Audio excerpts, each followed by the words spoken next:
Hello বন্ধুরা, তোমরা সবাই কেমন আছো? Welcome to my channel. আজ আমি তোমাদের খুব টেস্টি একটা রেসিপি ফুলকপি আলুর দম তৈরি করে দেখাবো। তার জন্য আমি সব কিছু রেডি করে নিয়েছি। আলুটাকে অল্প সেদ্ধ করে নিয়েছি, এদিকে লঙ্কা নিয়ে নিয়েছি, আর এদিকে তোমার সব রেডি করে নিয়েছি, ফুলকপিটাও সেদ্ধ করে দিয়েছি, আর এখানে আদা রসুন পেস্ট করা আছে। আর এবার আমি শুরু করছি। দেখো, এই যে ফুলকপিটা আমি অল্প করে সেদ্ধ করতে বসিয়ে দিয়েছি, এবার সেদ্ধ হয়ে গেছে।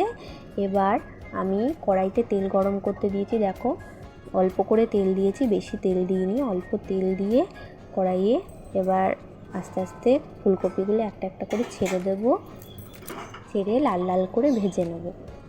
তা দেখতে থাকো আমার ভিডিও। এই দেখো, এবার তেল গরম হয়ে গেছে।